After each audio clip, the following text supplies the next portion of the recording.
So welcome everybody, and thank you very much for joining us this evening. We're delighted to have so many of you with us at this, the first in our series of 4 conversations about the common good. So I'm just going to start with some housekeeping points. First of all, this is a webinar rather than a Zoom meeting, so we can't see you, but you can see and hear us. So feel free to join us while eating your dinner, doing the washing up, lying on the sofa, using the paddling pool. Wherever you are, whatever you're doing, you're most welcome. Please use the chat. It would be great to see who's here. Do introduce yourselves as we go along, where you're from, your name, organisation, and so on. Share your thoughts with us and each other. And feel free to use the chat throughout this session. Of course, keeping your comments friendly and civil. And we'd love you to put your questions to our panel. So please use the Q&A function. And I'll keep an eye on that and select questions for the panellists. Do add your name and organisation, but you can ask questions anonymously if you prefer.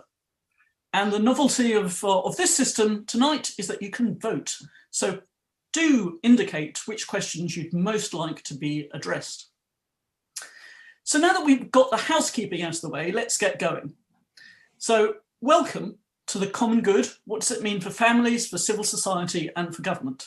A series of 4 conversations that are taking place between now and November.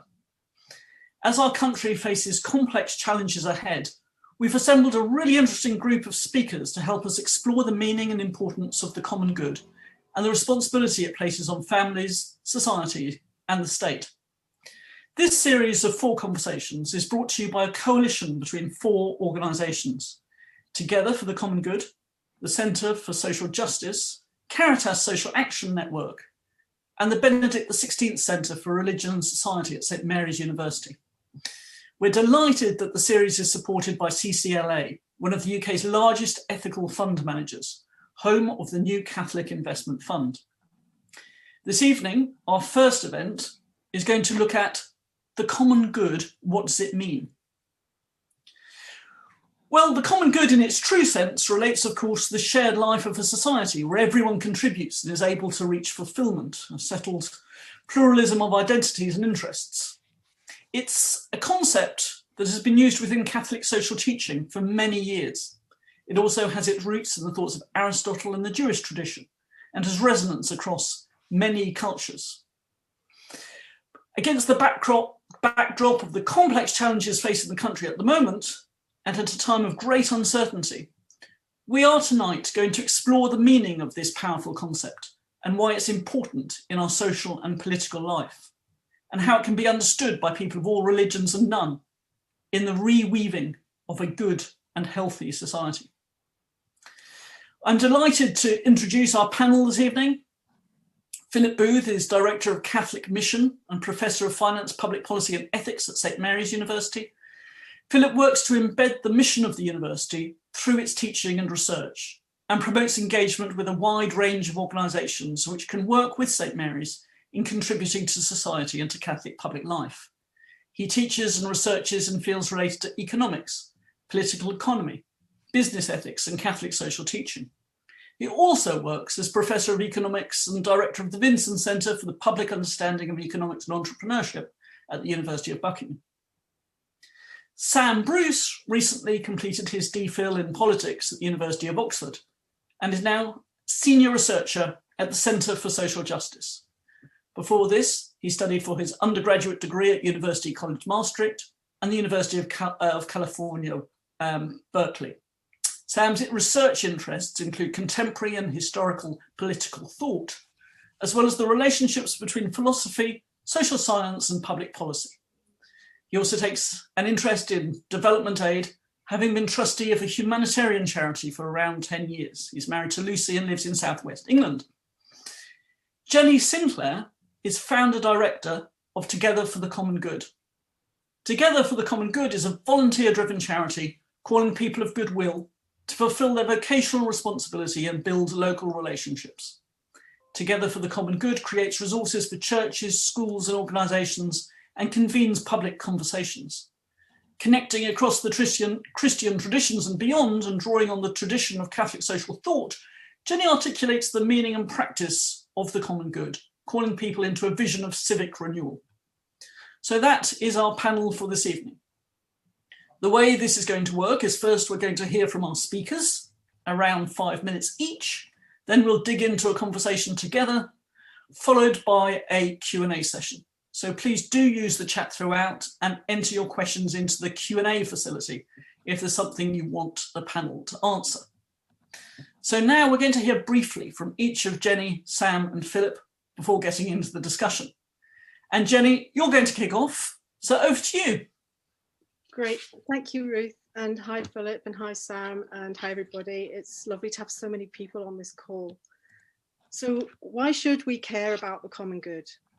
Well, I'd say it's because over at least the last 40 years, we've seen forms of individualism driving a wedge between human beings, undermining social trust and leading to an over-centralization of the power of capital under the state, eroding the institutions of civil society.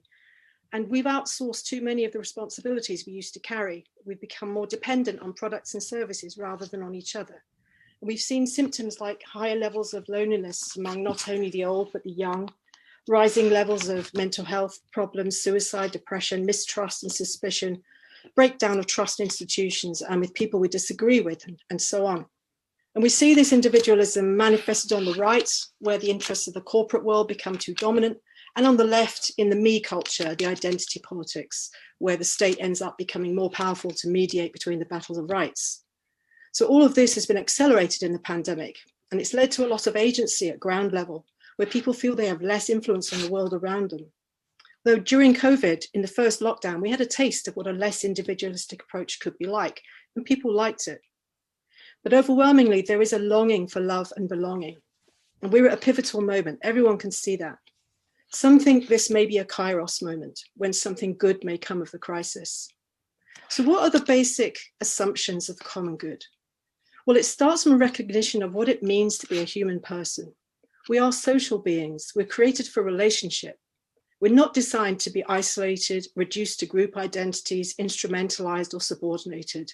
Human beings are beautiful as they are, with all their flaws, each unique and of equal value, worthy of love and affection. So how do we define the common good? So at Together for the Common Good, we describe it as the shared life of a society in which everyone can flourish as we act together in different ways that all contribute towards that goal, enabled by social conditions that mean every single person can participate. And we create those conditions and pursue that goal, working together across our differences, each of us taking responsibility according to our calling and ability. So the common good recognizes the reality of people's lives, what matters to people. It's about upholding that human space where we have agency. It's about balancing people's interests without excluding anybody. And it's about the recognition of that settled pluralism of identities and interests. So it's important to be clear that the purpose of the common good is to uphold the dignity of the human person. So we need to be clear about what the common good is not. The common good is not a utopian ideal. It's actually something we build together. Utopian thinking always sounds good, but it tends to involve coercion. And the common good, by definition, cannot be imposed. It's not a system that is administered from above. It emphasizes the importance of human relationships versus a technocratic and managerial type of culture. So the common good is messier and more beautifully human than any utopian ideal could be. And the common good can't come about if you have the dominance of one group over another. So in the current febrile environment, it's vital that we uphold diversity of opinion. The common good does not see people through the lens of identity groups, but as unique human persons. And when people don't know each other, we can't have a common good. And a common complex society like ours can descend into a battle of rights and estrangement between people from different backgrounds and experiences. So how does the common good come about? So whilst government and policy change is vital, the common good actually requires responsibility being taken at all levels of society. It's fundamentally relational, relationship between people and with place. So it requires getting to know our neighbours, fellow citizens, listening, building relationships is at the heart of the common good.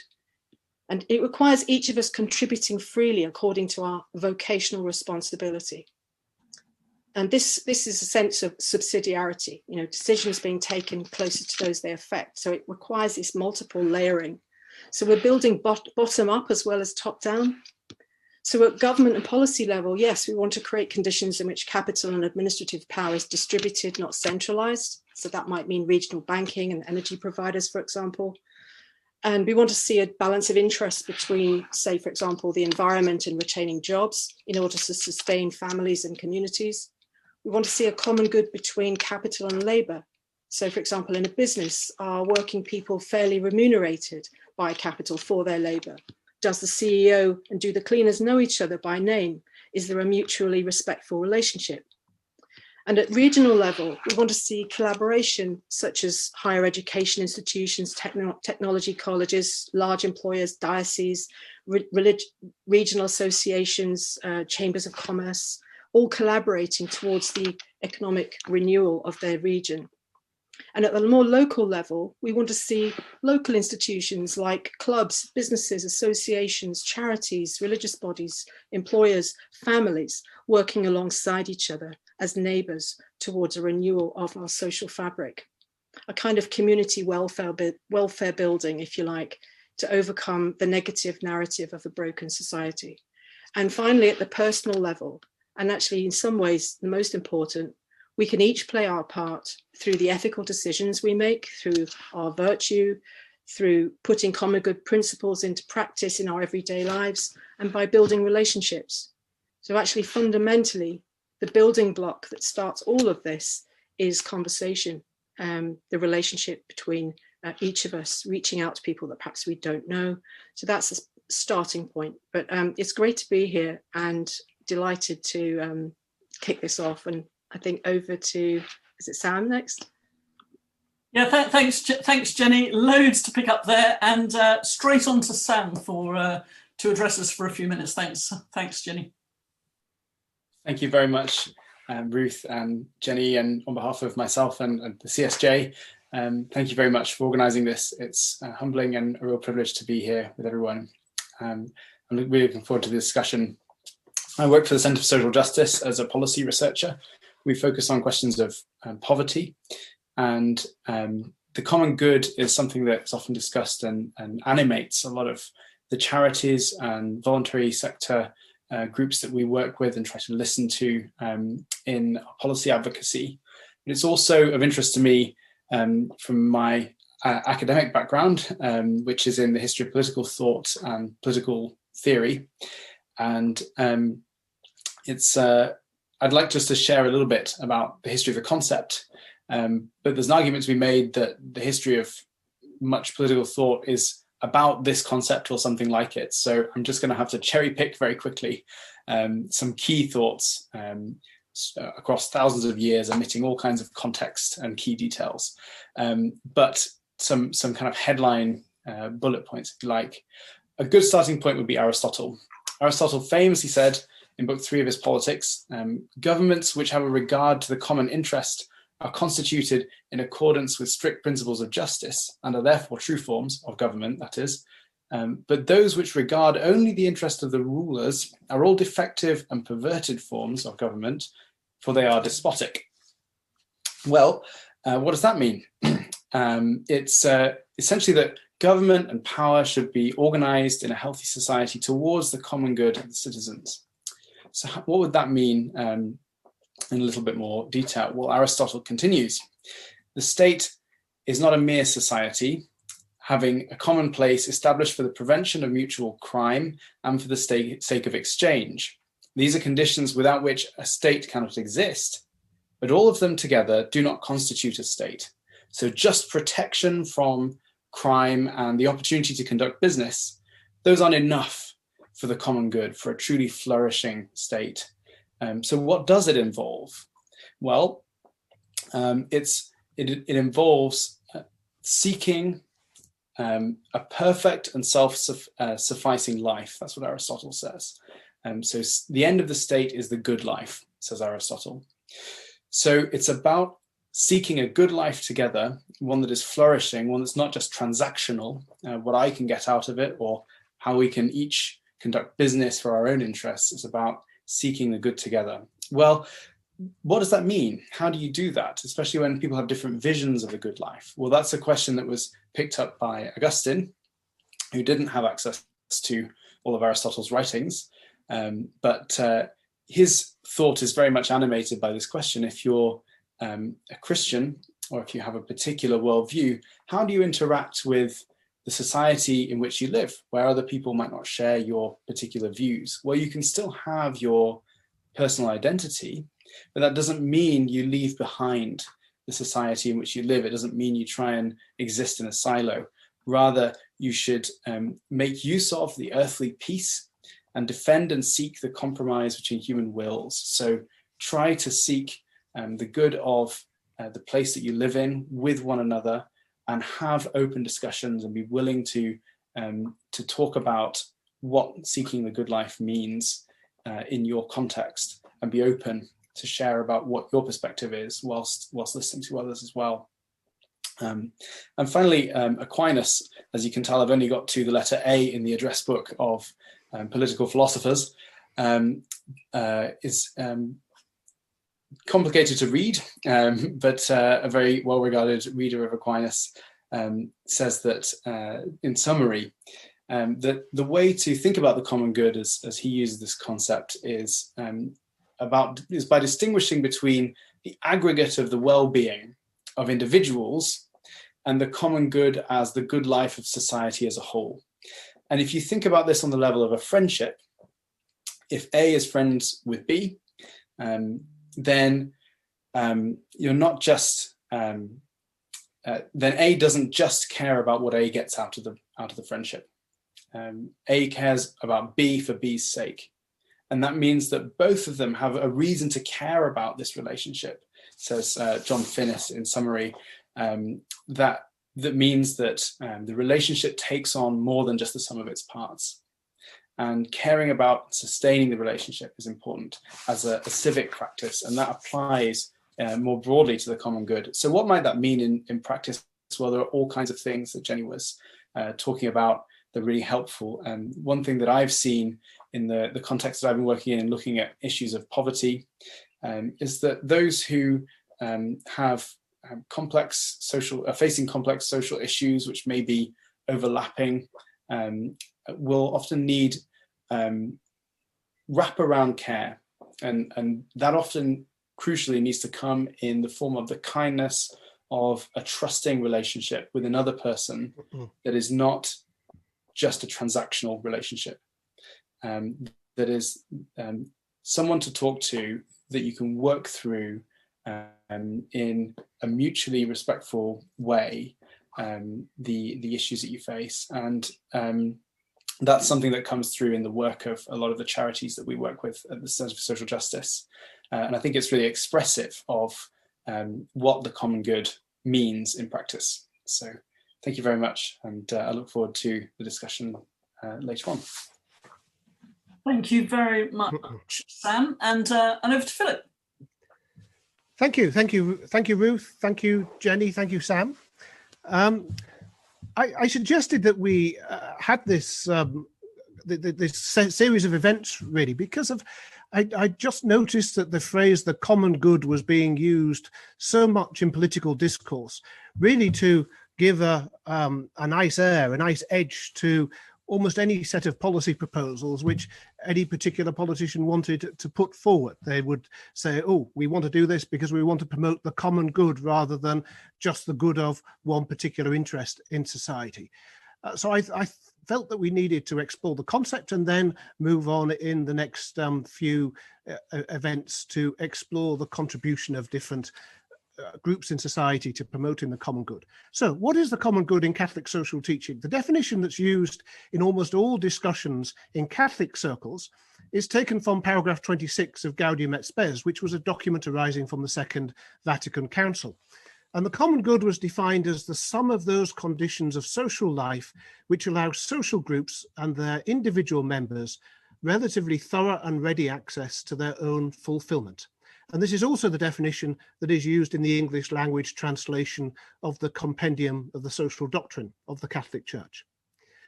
But this is problematic. The common good should be about what is common and about what is good.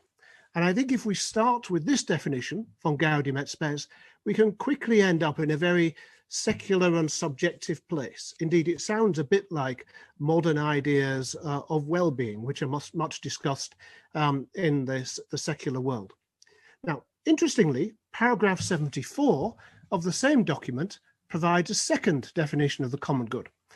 And this is the same one that appears in all of the other language versions of Gaudium et Spes in both places, as well as in all the other language versions of the compendium. And this other definition reads, the common good embraces the sum of those conditions of the social life whereby men, families and associations more adequately and readily may attain their own perfection.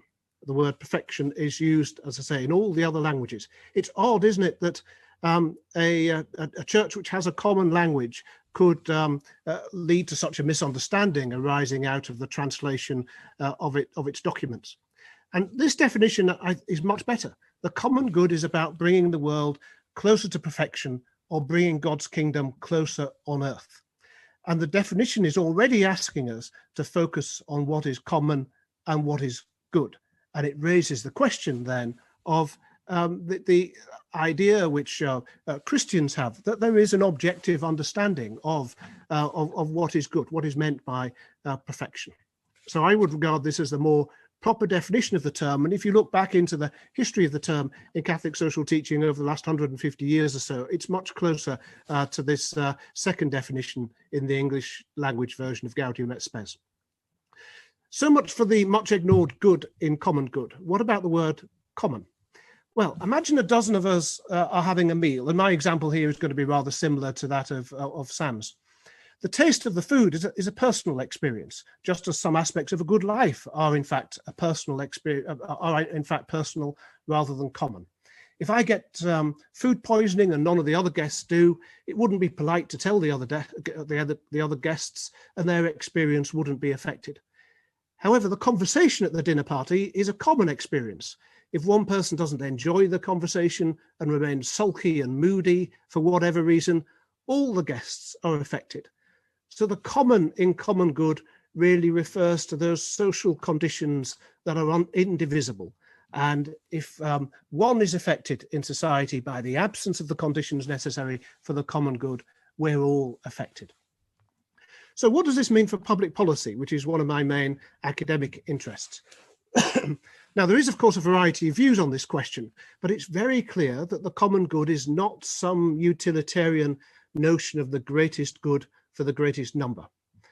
The term the common good is often used rather lazily, including by Catholic politicians, to mean, in effect, what I think is good for the general welfare. It doesn't mean that. Excuse me. Indeed, the role of government in promoting the common good should be limited. We cannot reach perfection until we're able to choose what is good. We do not reach perfection by being told what to do. And we must actually choose what is good. And such is also such is human nature, that political powers that have tried to perfect society have caused untold horror and destruction, including when those political powers, I might add, are connected to church power. So Monty Python might have said, nobody expects the Spanish Inquisition, but that is exactly what we should expect if we give totalitarian political power even to the church with a remit to perfect society directly. The promotion of the common good, in fact, as Jenny has pointed out and as Sam has pointed out, is the responsibility of each and every individual and institution in society. Now, I want to end by relating this to the idea of social justice. In the original discussions of the idea of social justice in the 19th century, which I should say was not a new idea at that time, it was an old idea with a new name, social justice was sometimes described as common good justice. So social justice in the Catholic sense is not about the distribution of income or wealth, but about actions that bring the common good closer to realization. So let me illustrate this with a question of discrimination, as that's ever present in current discussions in public life. let's say I run a business in which I systematically discriminate against black males in low-skilled jobs, but not for higher skilled roles. In doing so, I will in fact improve my published ethnic pay gap. In fact, that might be the motivation for doing it. I don't offend the principles of commutative justice because everybody gets the wage that we agreed. I may not offend the principles of distributive justice if the people to whom the business doesn't offer a job get similarly paid jobs elsewhere. They might be just as well off as they would have been if I had offered them a job. I might not have broken any law as well, depending on exactly what the law says. You would, of course, have broken the law in the United Kingdom. However, the world is less perfect as a result. The common good is impaired in exactly the way that Sam described in relation to a friendship. Social harmony is impaired. Somebody's dignity is undermined. The person discriminating has damaged themselves as well. Society is further from perfection. So what I've done by discriminating is an offence against the common good. And this kind of discrimination is also an offence against social justice. So in thinking about the common good properly, we think about social justice properly. The two, in my view, are intimately linked if we understand both of them correctly. So to sum up, the function of the state is to promote human dignity and the common good. But we shouldn't, though, make the logical error of turning that round and saying that the responsibility for promoting the common good lies with the state. There are 7.2 billion people on this planet, and we can't leave the creation of the social conditions necessary to bring them all to perfection to the 200 or so governments, even if we had 200 good governments, which we don't. So I think that if we understand the meaning of the common good, we then more easily appreciate the contributions of each and every family and social institution to bring about the common good, as Jenny really effectively articulated. And that's why, in fact, this is just the first event in a 4-part series, and then in the further events, we'll be exploring those contributions that we all make to the common good in our different contexts. Thanks, Ruth. Thanks very much, Philip. Thanks to all our panellists. We've had Jenny from the very practical side. We've had Sam going right back into philosophy from Aristotle through Aquinas, and we've had Philip look at the Catholic social teaching directly from the encyclical. So it's a really, really good balance here to set the scene for tonight. Now, as we give time to Philip to clear his throat and we allow the audience to think questions up and put them in the Q&A, and please do that. It would be really good to just try among our panelists to just explore a little bit more about what you mean by the common good. So one thing that all of you really suggested or maintained very, very clearly was that the notion of a common good is not one that is utopian. It has practical application, and it is something that we as a society and as individuals at all levels ought to be thinking about in our everyday lives. How do we promote the common good? How do we promote social justice? No doubt we'll come back to the role of the state slightly later on, because as Philip has raised those issues. But if I could just kick off by thinking a little bit about the COVID environment that we now find ourselves in, and start as locally as we possibly can in our own communities and our own families. Would any of you care to comment a little bit on what you think in this particular crisis we could be thinking about doing as individuals, as members of small communities, to further the common good at the moment? And I don't know, Jenny, if you wanted to kick off and the others think about coming in on the back of that. Yeah, sure. Thanks, Ruth. It was really interesting to hear Philip and Sam's perspectives. Thanks. So I think starting at a really, really local and personal level, I think for all of us, with really thinking about the human being, we think about how we're responding in this really strange time that we've been living through. And I think I just want to name the kind of grief and loss that people are living with, and to recognise that people in families are dealing with really very extreme situations in some regards. And sort of not just what we call mental health crisis, but on a personal level, the sense of adjusting to great levels of uncertainty, people losing businesses, losing jobs, and actually that's really just started.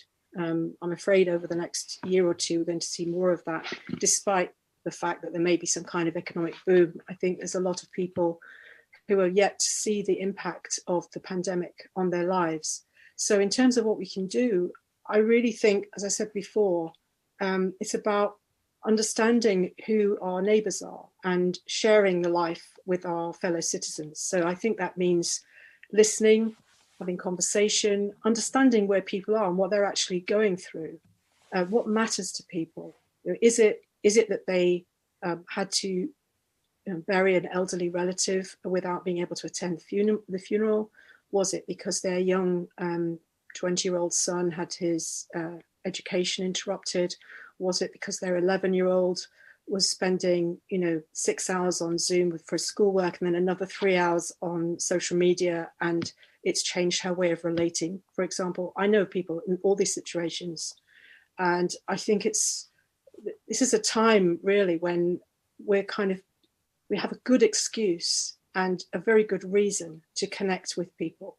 So I think it's a time of connecting, and that connecting is actually in some ways an insurgency against that individualism I was talking about, because the more connected we are, the more interdependent we become, the less dependent we are on services and products.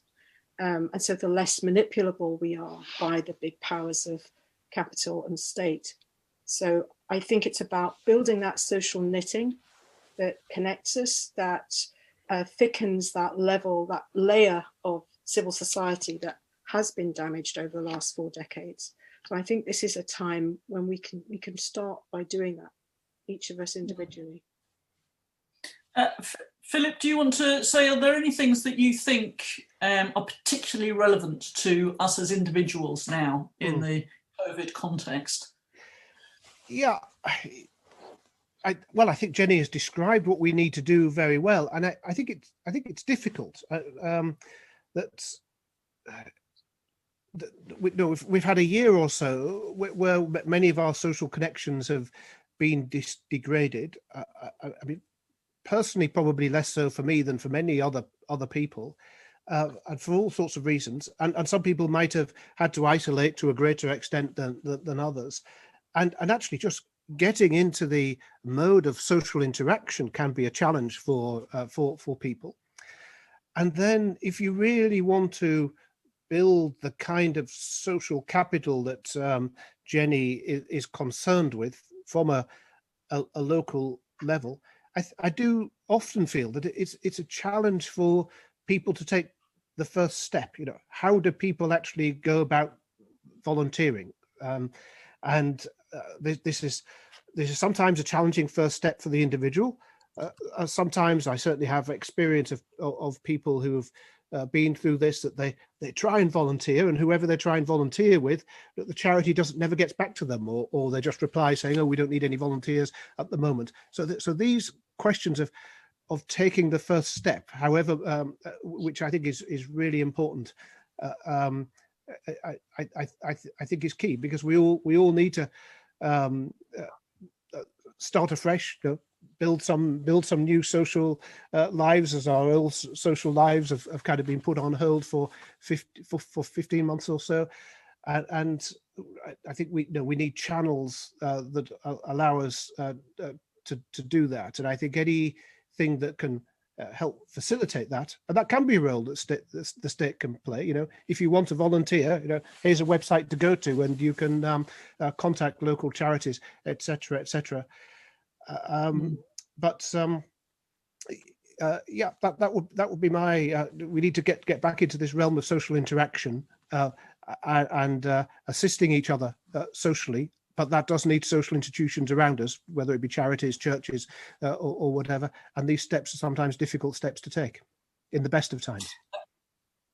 And Sam, I know that you're particularly interested in social capital and trying to build up social capital, as is the Centre for Social Justice.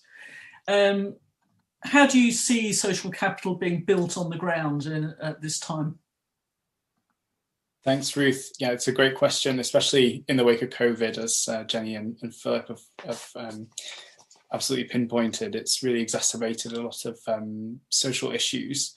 And what we've found is that there's pretty good evidence that areas that have invested in social infrastructure have been more resilient in the wake of a shock, in the wake of a crisis. And what does that mean? In answer to your question, what does social infrastructure like that look like? Well, one thing is not working in silos, so that each different sector does its own things, but having things like local councils organising working groups where you can have representatives from different services, different charities, different stakeholders, all present to make those crisscrossing connections. And that's the amazing thing about social capital research. When you make a network, links in the network start to have much bigger effects than the parties just to those links, because they connect people from all kinds of different disparate parts of society that can assist and help one another. And so there's a sense of interconnectedness that comes when you invest in a sense of local connectedness. And I think some ways to do that practically are, for instance, commissioning social services from local organizations. Small charities can often be overlooked in favor of perhaps larger ones that might be more efficient or better recognized, for instance. But often local charities have a real understanding of their local area and will be able to build longer lasting, more personal relationships in their embedded local context, which can build a real sense of the common good in the way they deliver their services. And volunteering, you mentioned as well. I think I found that corporate volunteering has not so much uptake compared to what one might think. Some organizations have massive provision for their employees to volunteer for several days a year, and it's not really taken up very well. But I think investing in some of the infrastructure to connect local needs to the skills that employers and employees have is key to enabling some of this to work better. So there will be some key thoughts on social capital there. Thanks, Sam. And Jenny, what do you think the role? Do you think there's a role the church can play in this at a local level? Yeah, I do. I'm conscious that our audience is mixed, and not everybody watching this is necessarily from a Christian or church background. So this probably applies to other places of worship as well. But yeah, I think that, first of all, it probably is important to say that this period of individualism, the last few decades, has actually affected the church just as it's affected the whole of society.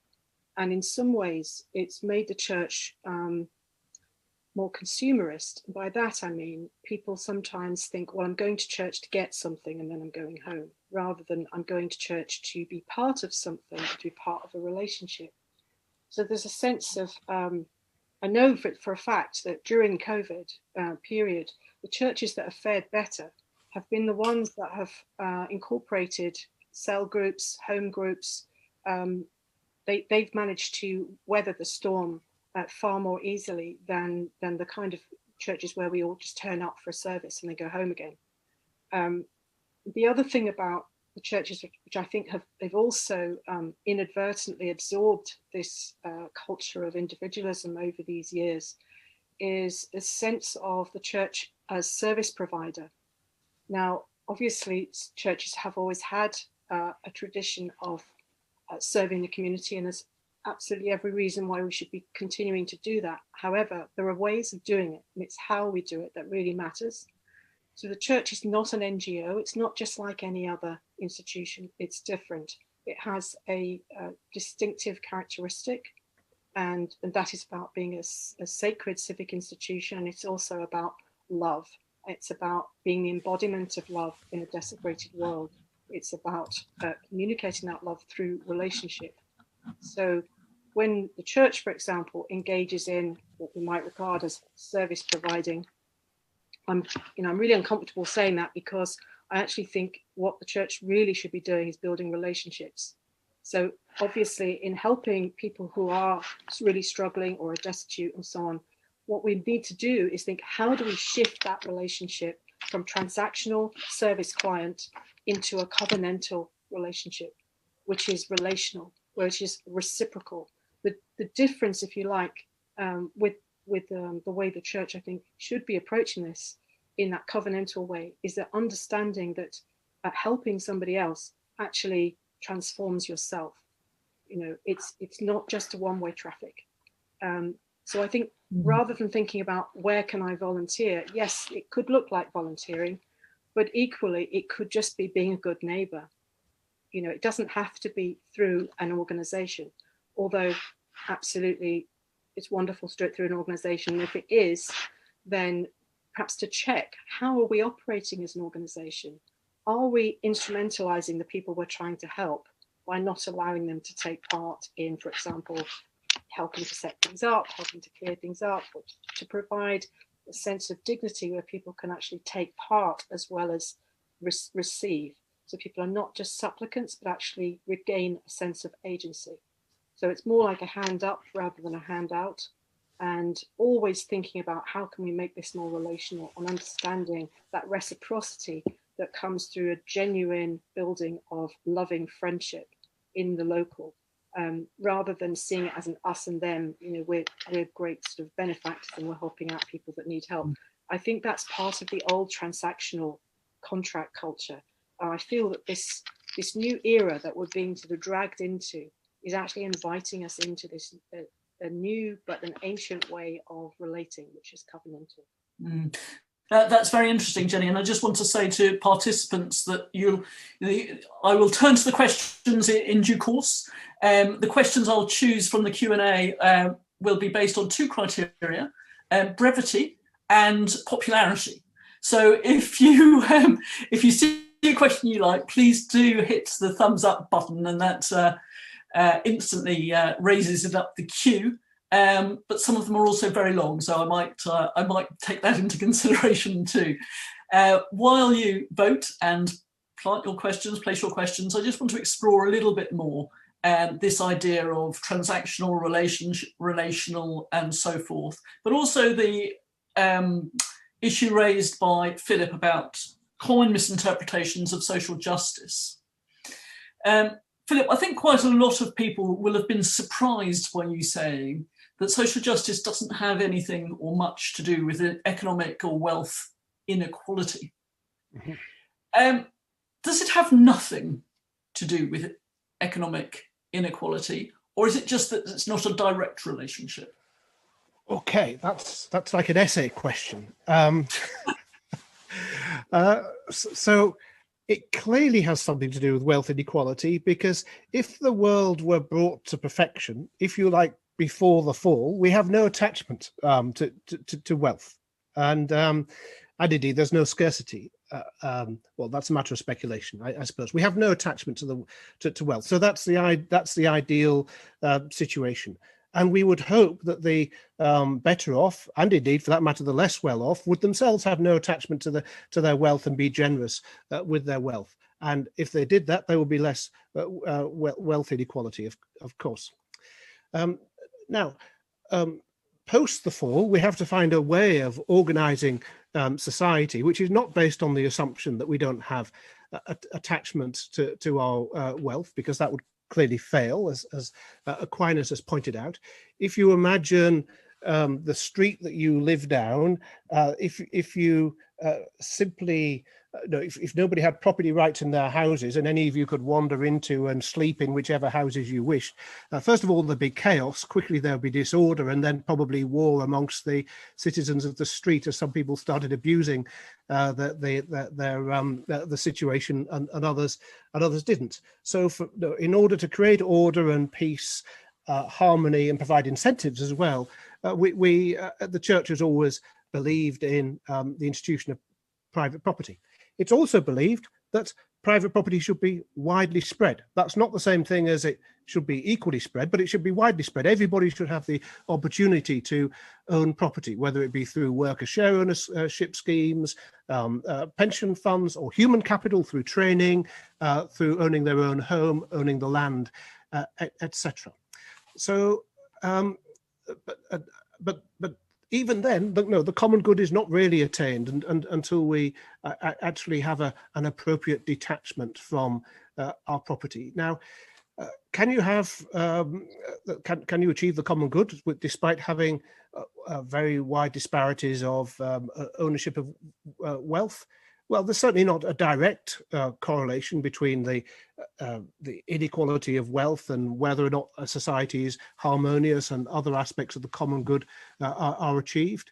But I think the question really is more to do with our attitude towards wealth rather than the specific question of the distribution of income or wealth.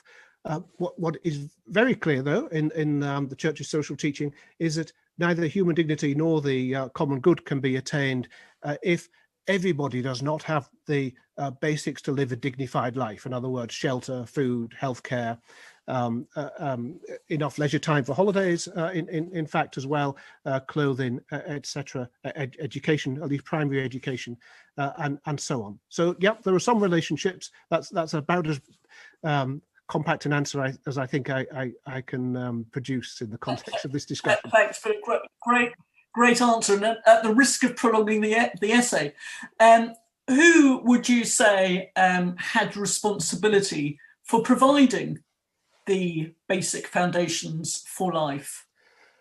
Well, in Rerum Novarum, the responsibility is clearly laid on the family, the church, mutual institutions within society, friendly societies, unions, and so on. And it suggested that the state should only intervene in extreme circumstances. Later social teaching has maybe qualified that to a greater degree and suggested a greater role for the state.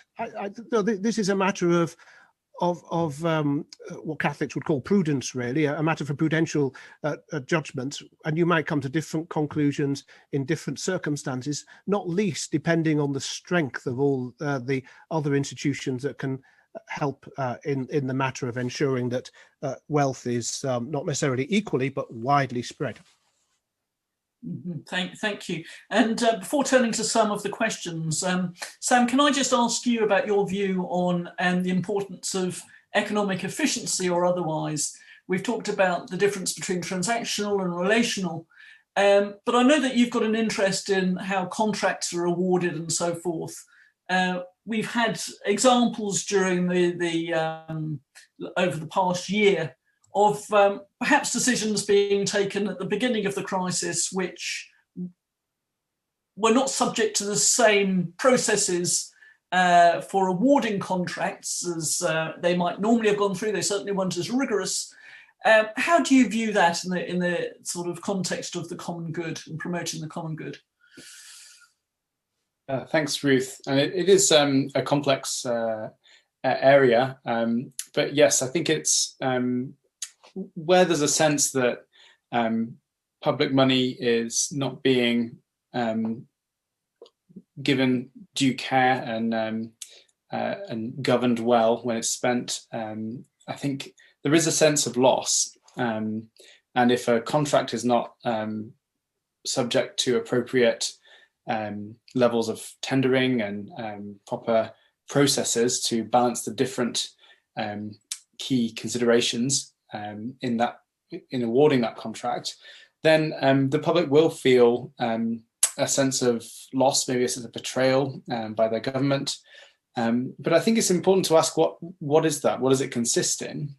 And I think the common good really comes out here when one sees that there will be a concern about a loss of efficiency, a loss of taxpayers' money, if you like, or a misspending of taxpayers' money. There will be a concern about the money. But I don't think the money is all that is cared about. There's also the breakdown of trust, and there's the disintegration of the social relationship between the citizens, the taxpayers, the electors, and their representatives and their government. And I think that's that kind of example really draws that out well. But likewise, one mustn't just be concerned and obsessed with efficiency in spreadsheets before everything else, because relationships matter, and you can't always quantify the way relationships work and what role they have. in delivering some of the key services that we need as a society.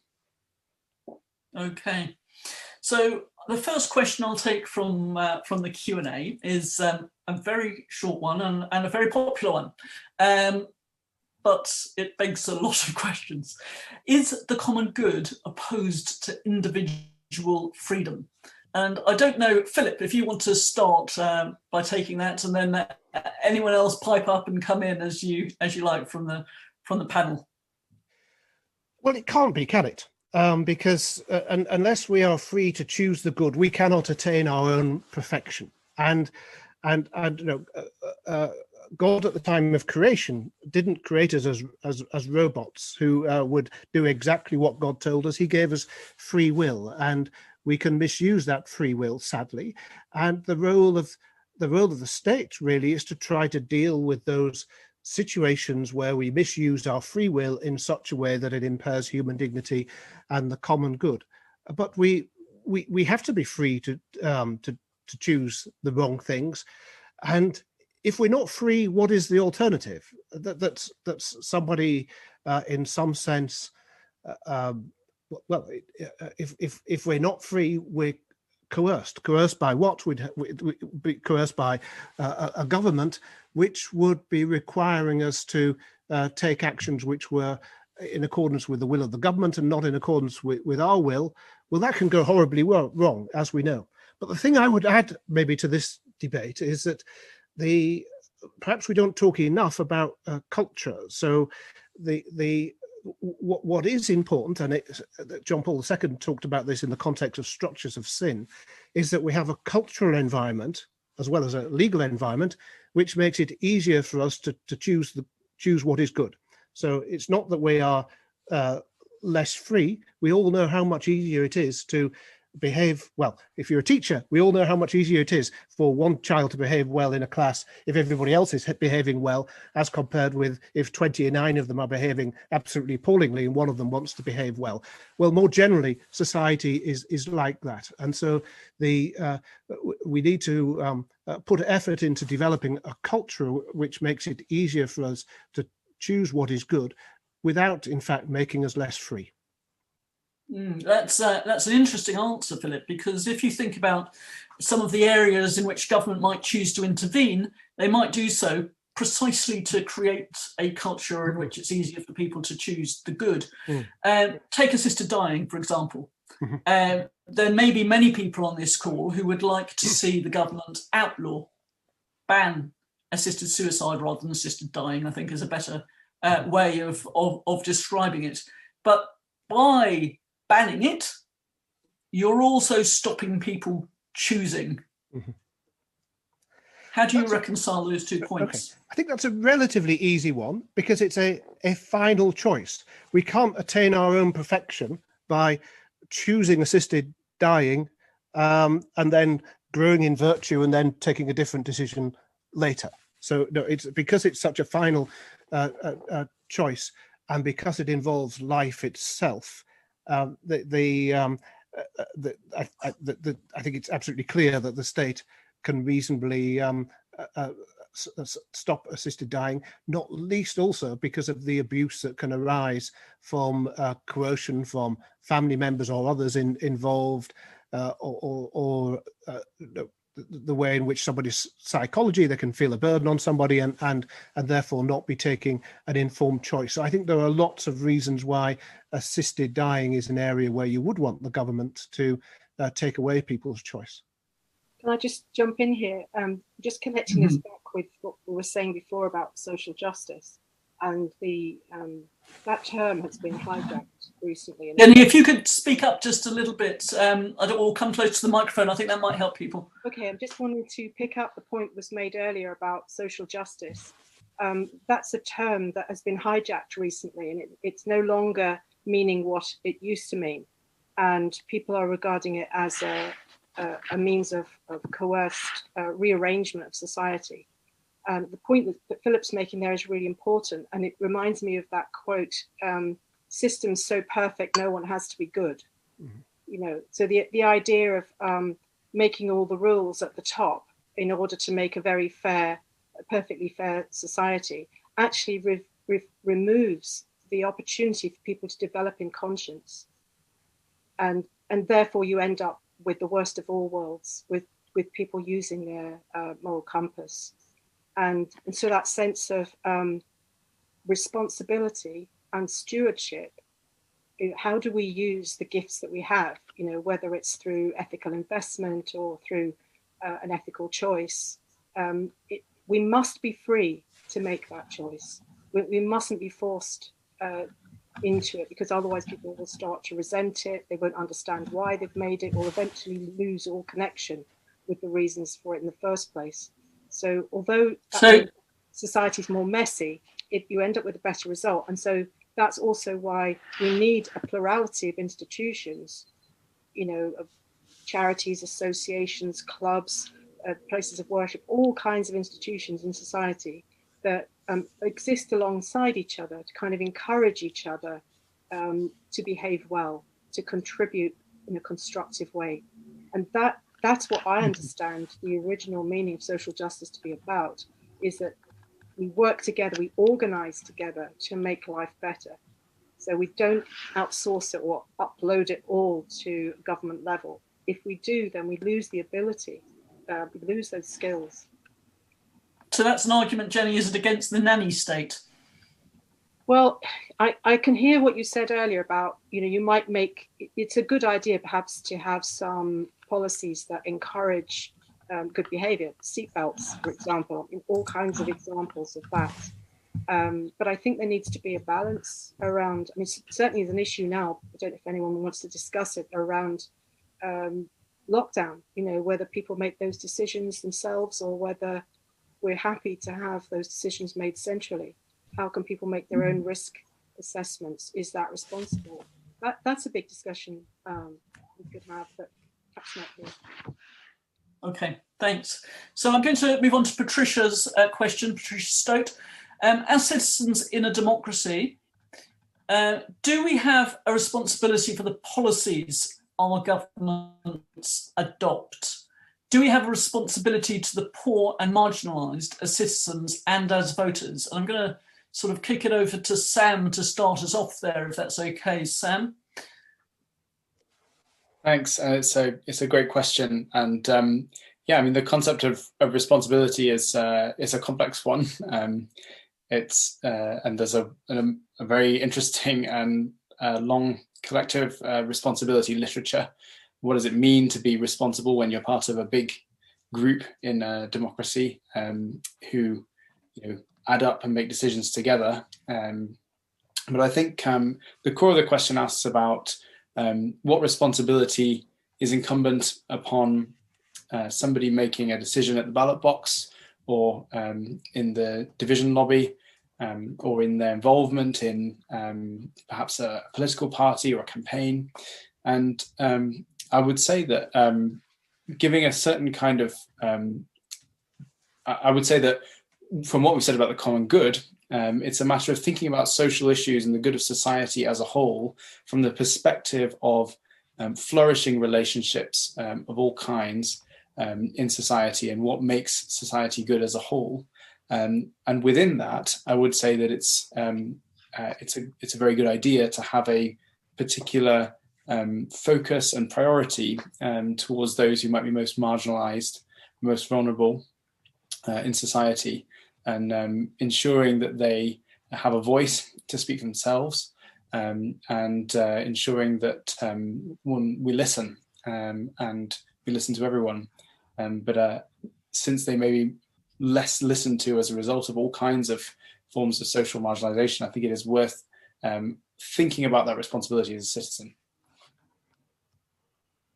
And Jenny, what do you feel about that? You emphasise a lot in your introductory comments the relational issues, but what about the responsibility that people have as voters and citizens towards the poor and marginalised? Well, again, it comes down to relationship. We shouldn't be acting on behalf of the poor and marginalised. We should be enabling them to have their own voice and to build their own agency. So that the preferential option for the poor within Catholic social teaching is absolutely clear about that. And actually, also Pope Francis has said recently, and others have said before him, that if we don't have people who are poor, and poor, by the way, in a variety of ways, not just economic poverty, at the heart of our interests, then we won't come to the right conclusions. So it's actually a sort of structural thing. I think if we're serious about this, it requires us to be in relationship with people who are struggling or who are having a difficult time. So, for example, in a church, that might look like, is my church, is my congregation a welcoming place for somebody who's in debt, or somebody who's in their family, there's an ex-offender who's just been released from prison? Can we support that family? Or is that too dangerous for us? Are we a bit nervous of that? It's about getting over that estrangement, so that it's less of us and them, thinking about the poor as this group over there and us over here, somehow we're all right. It's about building a mutual life, a reciprocal life. And if we don't do that, then I'm afraid, which is potentially, I think this is probably true, this is something that's happened to parts of the C of E and also to the Labour Party. They've lost a credible relationship with working people. And so they're no longer regarded as the object of affection. And so therefore that affects the relationship as citizens in a voting sense. And people vote with their feet. They don't come back. Because if we're not acting in the interests of people who happen to be poor, then why should they engage with us? So I think I'm really uncomfortable with this idea of us and them, and the marginalized over there and us over here. Surely there's more of a blurred thing about that. We all have our own kinds of poverty. And I think the barrier I was just referring to there of middle-class church or middle-class politics is a major problem. And David Goodhart has put this extremely well in his book, The Road to Somewhere, classic book, setting out the divisions in our society have come from this kind of value divide.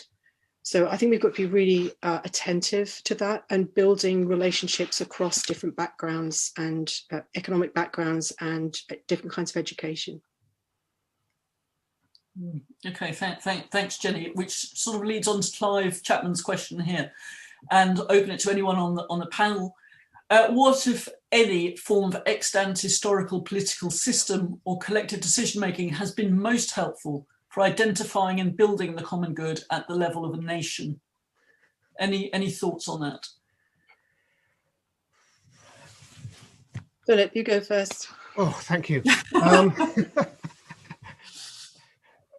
It's one of those questions that if you try and answer it, you'll receive a sack of well, not exactly fan mail saying, well, what about this that they did in 1823 or something. Yeah.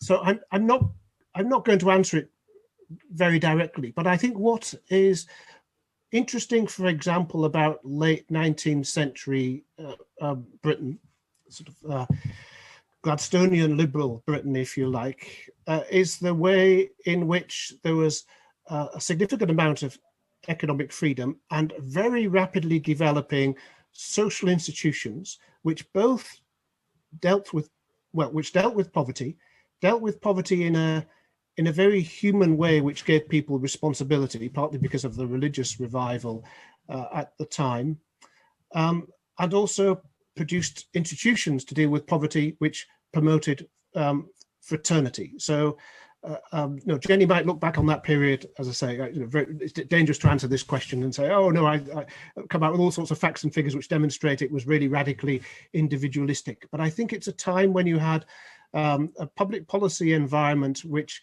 provided a great deal of individual freedom, but at the same time, moral attitudes amongst a large part of the population, including the professional classes, were not morally individualistic. Okay, and Philip, we've got a question directly to you from Richard Solomon, who's CFO at St Mary's University. You talked earlier about the foundational needs that we have as individuals to grow and flourish in society. And there's a question from Richard which says, do the basics of life include ownership of the means of production? Yes, I think they do. Now, the last time there was a real proper exploration of the institution of private property in a social teaching encyclical was in Centesimus Annus, but that only really updated some earlier teaching.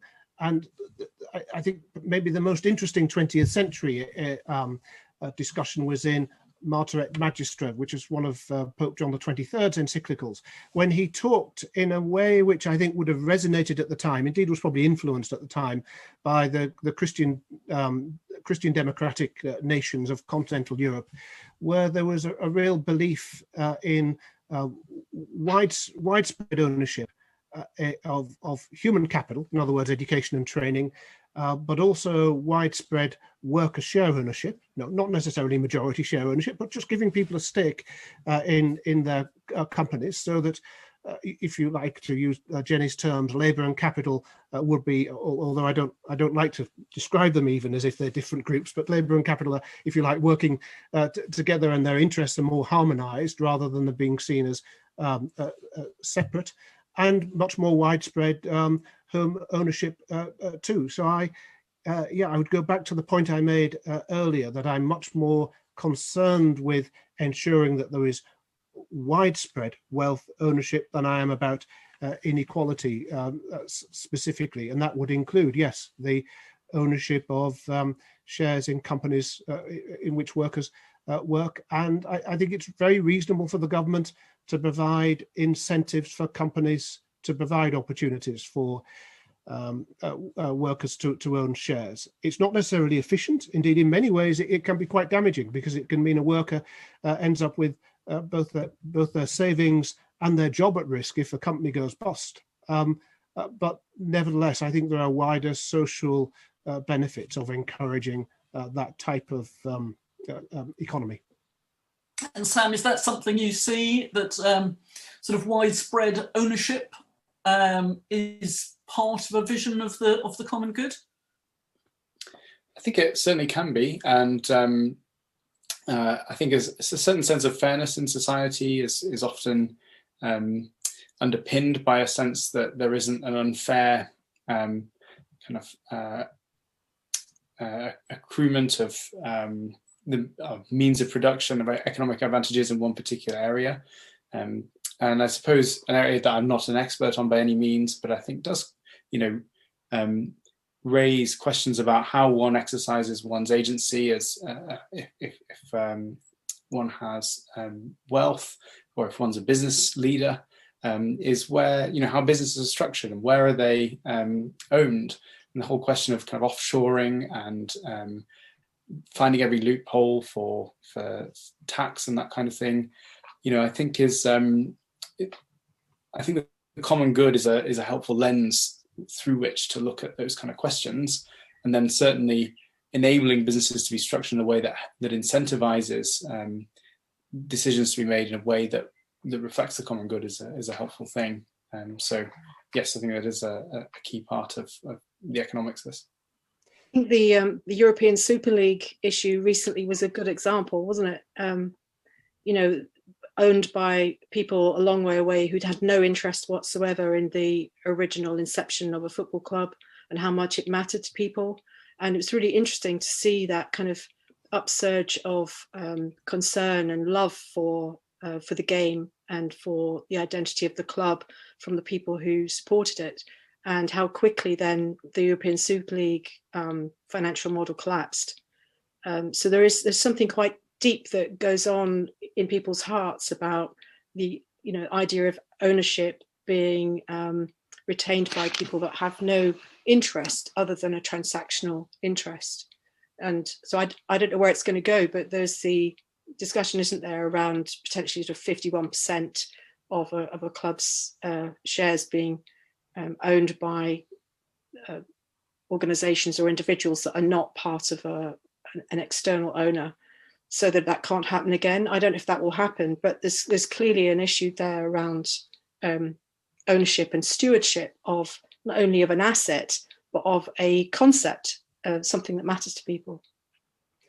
There is, but an interesting aspect of that debate, Jenny, is that there are large numbers of clubs which are owned by foreign owners who are adored by their supporters. I mean, Leicester City being a very good example, whose owner before the current one was killed in a helicopter crash and caused enormous amounts of grief, which I think does suggest that it is the moral attitude of the owners rather than whether they come from a class of being overseas owners or local owners. And I have to say, if you go back to football in the 1960s and 1970s, most clubs were owned by local businessmen who could often be pretty tyrannical, and it nearly always was businessmen who could often be pretty authoritarian and tyrannical in the way they ran the club and ran it without the interests of supporters being at heart at all. So I think these things can be more complicated than we necessarily assume.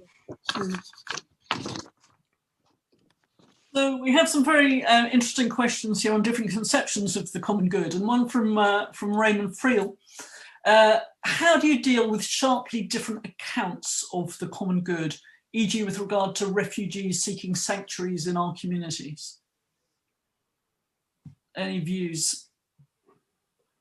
So I would always say, for example, when churches work with refugee families, that's a very good thing. But also it's a kind of a not only but also a both and approach. So are you working with also struggling families who lived in that area for a long time, as well as refugees? And are you bringing them into relationship? So there's a sense of, yes, people have a different set of interests, but it's all about bringing those people into relationship with each other. I don't want to say very much more than that, but I think it's important that we don't rank need in that sense. That there isn't one virtuous set of people that we need to help first, and there's a variety of needs around us. And if we look around us in our neighbourhoods, we see who are we being called to become in relationship with. I think this is really Sorry, I would just say it's an interesting concept not to rank need, but actually need is ranked and has to be ranked by government agencies and so forth when they come to allocate properties or when they come to deal with individual cases. Sort of, how do you get round those sorts of issues when dealing with these conflicts of interests? Not simple. It's not simple, but I think that it's different for individuals, families and local communities as opposed to government. Obviously, government has to make those decisions. But when it comes to personal relationships, we meet those that we meet and we engage with people who come for help. But I think there's incumbent upon us to bring people who perhaps are estranged from each other into relationship with each other, if we're able to do that. Yeah, I mean, Philip, you were going to say. Okay, yeah. I mean, sometimes you just have to go into battle on these issues. If people have a moral view which is different from that which you believe is the correct moral view, you have to fight hard for your own perspective. And when it comes to asylum seekers, refugees, and so on, I think we have to make the case very strongly that we should be welcoming. But of course, it's much more difficult to do that in a situation where the people who might be affected by that, people whose communities who are being asked to welcome these people, are in other ways being ignored or left behind. It's always the case in a working environment, in any environment, that if you have somebody's trust, if you look after them, if you care for them, when it comes to the difficult issue that you want them to help you with, they will do that. But if you ignore them altogether and you want them to help you with a difficult issue, they won't. So if those in the political sphere spend their lives really ignoring the concerns and views and deeply held sentiments of those who might be affected by migrants, asylum seekers, refugees coming to the country, and then you ask them to be welcoming as we should be, that's a much bigger ask for them than if we empathize with them in the first place and then try to bring them on our side in any discussion that we might have about welcoming migrants and refugees. So that's so a sort of parallel question, perhaps, is the one put by Joan Rundle. The common good appears to be locked into Western society and ideals. Does the panel intend to relate to the, or how does the panel intend to relate the common good to the needs of the third world? Well, I think that's fairly easy to deal with, and so many of the sentiments about which we have been we've been discussing, so many of the structures and cultures that we've been saying are integral to promoting the common good, are at least as evident in poorer countries than they are in more evident actually in poorer countries than they are in Western nations. And for reasons that Jenny laid out in her talk, perhaps the common good has become degraded for all sorts of reasons to do with the political choices and so on. But even in countries which are appallingly governed and where the government does not play in any sense its own part in promoting the common good, other institutions, families, and so on are really effective at promoting the common good. And I think Jenny and Sam would both say, from our experience in these areas, which I think in all three cases is quite considerable, that we'd like to transplant some of that civil society, family, and other forms of structures which are effective at promoting the common good back into Western society. Great, thanks. Now, we haven't got very long left. I want to just open up to a really controversial area potentially at the moment. And Sam, please come back on the other question if you want to in due course. We have someone asking the question, and it picks up on something Jenny said at the very beginning, actually. Is the current preoccupation with identity inimical to the common good based on our common humanity, or an important way of bringing into the centre of society those who have been excluded? So clearly, there's a huge debate raging about identity politics at the moment, whether it's Black Lives Matter or LGBT plus, or you name it, the different identity politics groups. Jenny, do you want to say something about whether you think they are helpful towards progressing the common good or not? Yeah, thank you. I have a problem with identity politics. I think that they're asking some of the right questions, but I don't think they have the right answers. I think it's profoundly unhelpful to group human beings into identity categories. I would much rather describe myself as a daughter, a friend, a mother, than a white woman. I'd rather be identified by my relationships than some kind of adjective. I think it's demeaning for human beings to be described in that way. As I say, I think that some of these observations have been helpful, but I think it's gone way too far, and it's actually become tribal now, which I think is actually quite dangerous. And I think it's difficult because some of the language that's being used sounds benign, but it's underpinned by a philosophy which isn't benign.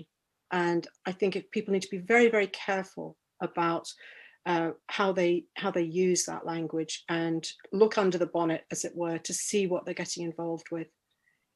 Sam, I know you've got things you could say about this as well. So I won't. Sam, do you want to touch on that before we wind up?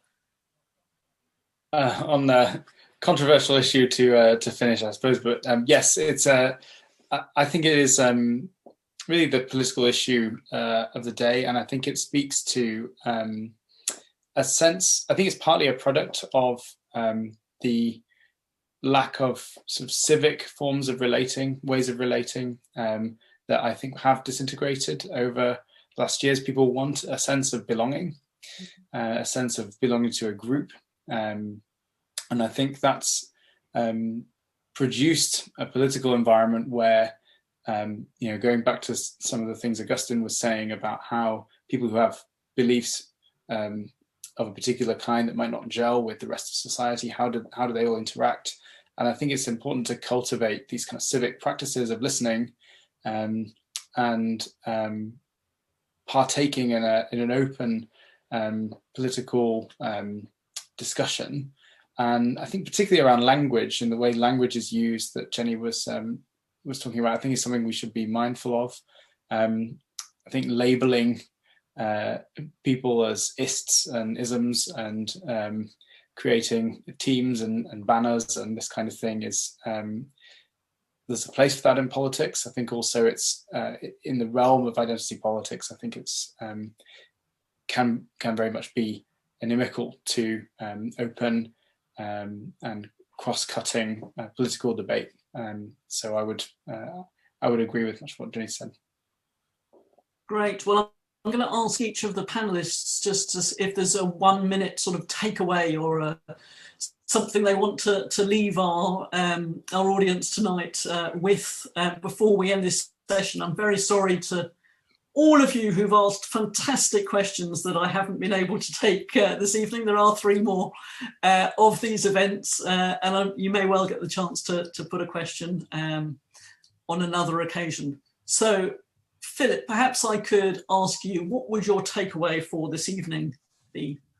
Okay, so it's not so much a takeaway as an addition, I suppose, something I would have said if I'd been asked the question, because and that is that I think we should hear a bit more in Catholic social teaching about how subsidiarity should govern all aspects of our lives, working places, charities, and so on, because that's how we help people become more human. It's how we help people become more fulfilled. It's how we enable people to grow and flourish, and that workplaces, charities, and so on should be less governed by policies and procedures and more governed by ensuring, helping us, those who manage others, helping to ensure that those we manage can themselves flourish and take responsibility within their own jobs. And I think this sort of managerial attitude to life pervades everything: private sector, government, and the voluntary sector too. And I think these things should be more about relationships and less about policies and procedures. Thank you, Philip. Jenny, do you have a reflection or a takeaway? Yeah, I love what Philip said there. And I think maybe there's something also about authenticity, about telling the truth and humility. This is a time when people are so quick to dismiss and to be tribal. And I think if there's one thing that we can do, it's to try and exercise some humility when we hear an opinion that we may think we disagree with.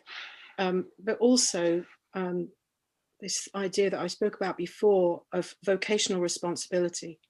What are we each individually equipped to do in our particular life experience, network of friends, connections, abilities and competencies? What can we particularly do? As John Henry Newman said, we're unique, we're created for something unique, and we're a link in a chain. And if we don't fulfill that, which we are able to, then there's a big gap in the world. And I think there's that sense of, in the recent years, there's been a great effort to secure rights, and that's been very important. But we now need to rebalance that with a sense of responsibilities, so we get the two in balance. And I think it does start with conversation. I noticed in the chat, Adrian asked the question about, have we lost some of the core skills? Yes, I think people have often, in many cases, and I noticed around young people that I know, very, very hesitant around conversation. So there is, I think there's a call there to help people rediscover how to build relationship, what a healthy relationship looks like, what friendship looks like. It sounds too simple. People think, oh, it's too soft. You can't rebuild the world through conversation. But actually, that's the building block. And from that, once you know, you understand another person's life, the reality of another person's life, that's where you understand how to deal with a justice issue, not the other way around. You don't rush to justice and activism before you know the people that you're working with. So relationship always comes first, to be authentic. Thanks, Jenny. And Sam, a final thought from you. Thanks. There's so many interesting things in this discussion. I'm really grateful for it. It's been a privilege. I suppose one word I could mention might be resilience. I think it really relates to what Jenny and Philip have been talking about as well in these closing remarks, is that over-regulation of things, making everything a matter of policy and procedure, and in a way, and in that way, restricting the place of judgment that people have in life can, I think, is a misconception of what human nature and human flourishing is about. And as creatures, we have a great capacity to be resilient, but we need, just like nature, we need chances to be exposed to risk and chances to be exposed to making judgments for ourselves. And so to build resilience in all kinds of places in life, I think that's key. And I think there is also something to be said for, on a slightly different topic, we didn't touch on much, is the place of kind of social media, especially in the environment some young people experience, where social media is something is part of just reality from an early age, certainly for my generation and younger.